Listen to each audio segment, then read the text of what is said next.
केंद्र सरकार आज दोपहर लोकसभा में एक देश एक चुनाव यानी कि वन नेशन वन इलेक्शन विधेयक पेश करेगी। यह बिल लोकसभा और राज्य विधानसभाओं के चुनाव एक साथ कराने का प्रस्ताव रखता है। इससे पहले बीजेपी ने लोकसभा में अपने सभी सांसदों के लिए 3 लाइन व्हिप जारी किया है। इस बिल को पेश होने के बाद इसे व्यापक विचार विमर्श के लिए संसद की एक संयुक्त समिति को भेजा जाएगा। इस समिति का गठन विभिन्न दलों के सांसदों की संख्या के आधार पर होगा। जहां बीजेपी और उसके सहयोगी दल इस बिल का समर्थन कर रहे हैं, वहीं कांग्रेस, तृणमूल कांग्रेस और डीएमके जैसे कई विपक्षी दल इसका विरोध कर रहे हैं। भारत के संविधान और नागरिकों के लोकतंत्र अधिकार पर एक हमला है, जिसका पुरजोर विरोध कांग्रेस पार्टी और इंडिया अलायंस करेगी। ये बिल साफ साफ भाजपा का मंशा व्यक्त करता है कि वो किस प्रकार से भारत के चुनाव के जो निष्पक्षता है उसको छीनने की कोशिश कर रहे हैं। हम ये चोरी नहीं होने देंगे। भारत में निष्पक्ष चुनाव की हमारी मांग है। जिस समय हम चुनाव आयोग की निष्पक्षता पर, वोटर लिस्ट पर नए वोटर्स की, ईवीएम मशीन की, वोटर टर्नआउट की, चुनाव आयोग के कमिश्नर्स की नियुक्ति पर महत्वपूर्ण सवाल उठा रहे हैं, उन सवालों से ध्यान भटकाने का ये एक प्रयत्न है। और भाजपा का ये एक भ्रम है कि उनको लगता है कि प्रधानमंत्री मोदी जी के प्रचार से आज चुनाव एक तरफा होगा, लेकिन ऐसा नहीं है। आज उन्हें इस भ्रम से निकलना पड़ेगा। प्रधानमंत्री मोदी जी से ना लोकसभा चुनाव, ना विधानसभा चुनाव, ना एमसीडी चुनाव पर कोई प्रभाव पड़ने वाला है। लेकिन ये जो उनकी मंशा है संविधान पर हमला करने की और भारत के लोकतंत्र अधिकारों, नागरिकों के लोकतंत्र अधिकारों पर ये जो हमला करने वाली की साजिश है, इसका हम पुरजोर विरोध करेंगे। समझता हूं कि भारत की संसदीय इतिहास का आज का दिन स्वर्णिम इतिहास का रचना करने वाला बनने वाला है। वन नेशन वन इलेक्शन का सीधा सा तात्पर्य है संविधान की मूल भावनाओं का रक्षण। क्या है संविधान? कि जनता के लिए जो जनता के चुने गए प्रतिनिधि हैं वो विकास कार्यों को तीव्र गति से बढ़ाएं और सामाजिक एकता, संभाव और राष्ट्र के एकरूपता के लिए काम करें। वन नेशन वन इलेक्शन में जो विधानसभा में कुछ बोलते हैं राजनीतिक दल एक राज्य में और दूसरे राज्य में जाकर दूसरी बातें बोलने लगते हैं, इससे पूरे उनको जवाबदेह बनना पड़ेगा। राष्ट्रीय मंतव्यों पर एकरूपता लानी होगी। 370 का समर्थन वो करेंगे जम्मू कश्मीर में जाकर और उत्तर प्रदेश में उस पर मौन हो जाएंगे, तो अब मौन होने की जरूरत नहीं पड़ेगी। अब हर मुद्दे पर अपना मंतव्य इकट्ठा करना पड़ेगा, यानी एकरूपता का भाव, समन्वय का भाव और अपव्यय में कमी। और जो रोज रोज का चुनाव है, राहत इंदौरी कहते थे कि सरहदों पर लगता है तनाव है, पता तो करो क्या चुनाव है। ये चुनाव पूरे 5 साल चुनाव होता है और चुनावी मूड में लोग घूमते हैं। वन नेशन वन इलेक्शन में क्या होगा कि आप अगर चुनावी मूड में जाना भी चाहते हो तो आपको 1 साल में ही जाना होगा और 4 साल आपको जो देश की विकास यात्रा है उसको आपको आगे ले जाना होगा।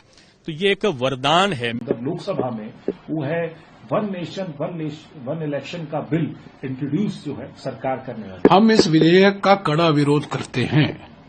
17 जनवरी 2024 को कांग्रेस अध्यक्ष मल्लिकार्जुन खड़गे जी ने रामनाथ कोविंद जी की समिति जो थी, रामनाथ कोविंद जी उसके अध्यक्ष थे, उनको 4 पन्ने का एक खत लिखा कि कांग्रेस पार्टी क्या कारण हम इस विधेयक का विरोध कर रहे हैं। हम वन नेशन वन इलेक्शन का विधेयक को संविधान के खिलाफ मांगते हैं।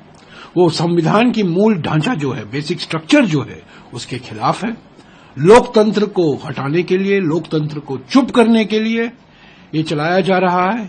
ये एक तंत्र का तोप है, एक तंत्र का तोप का एक हथियार है वन नेशन वन इलेक्शन। और मैं कह दूं, ये वन नेशन वन इलेक्शन विधेयक एक बिगुल है संविधान बदलने का।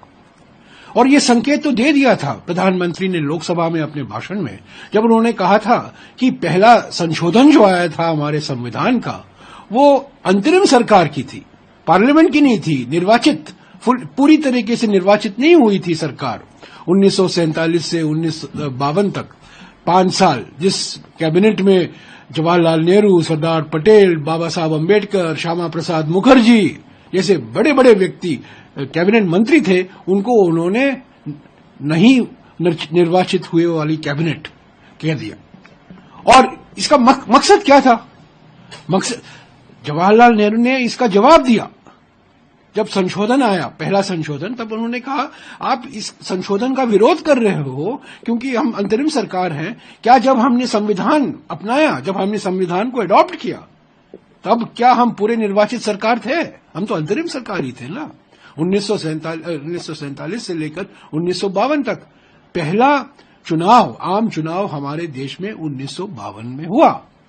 और मैं याद दिला दूं बीजेपी वालों को, प्रधानमंत्री को, सभी को, कि जो मदर ऑफ डेमोक्रेसी कहते हैं, भारत के 3000-4000 पुराने इतिहास में पहली बार मत का अधिकार सभी को, महिलाओं को, दलितों को, आदिवासियों को, पिछड़े वर्गों को, अमीर को, गरीब को, सभी को पहली बार 1952 में प्राप्त हुआ। 1 मैन 1 वोट, 1 वुमन 1 वोट जो कहते हैं, वो कभी हमारे देश के इतिहास में नहीं था। सरकार खुद टेबल कर रही है तो मेरे पार्टी का स्टैंड का क्या अर्थ है? इस देश के पूर्व राष्ट्रपति ने के अध्यक्षता में एक समिति बनी। उस समिति ने सभी लोगों से बात करके एक निर्णय की स्थिति पर पहुंची है। उसका कैबिनेट ने अप्रूवल दिया है। आज वह टेबल हो रहा है। मुझे लगता है कि हर सांसद को खुले दिल से इसके बारे में विचार करना चाहिए। संसद बनी ही है कि कानूनों को सही ढंग से हम लागू कर सकें, बिना देखे कि कानून क्या। अभी ना मुझे पता है, ना मनीष तिवारी जी को पता है, ना किसी को पता है। पहले सरकार के क्या निर्णय आए हैं, क्या रामनाथ कोविंद जी की अनुशंसाएं रही हैं, सबको देख करके और संसद में डिबेट होगा और उचित निर्णय होगा। पर यह कहना कि बाबा साहब भीमराव आम्बेडकर जी ने, जवाहरलाल नेहरू जी ने, सरदार वल्लभ भाई पटेल जी ने, डॉक्टर राजेंद्र प्रसाद जी ने जो फैसला 1950 में लिया था और 20 सालों तक एक साथ देश के और राज्य के चुनाव एक साथ चलते थे, वह सब गलत थे और मैं ही एक अक्लमंद हूं। यह बात जो कह रहा है उसकी बुद्धि पर मुझे तरस आता है। ये वीडियो अगर आपको पसंद आई हो तो वीडियो को लाइक और शेयर जरूर करें। हमारे चैनल को सब्सक्राइब और फॉलो करना ना भूलें। आप देखते रहिए जनहितैषी नेशनल, ताकि देश और दुनिया की हर खबर से रह सके बाखबर।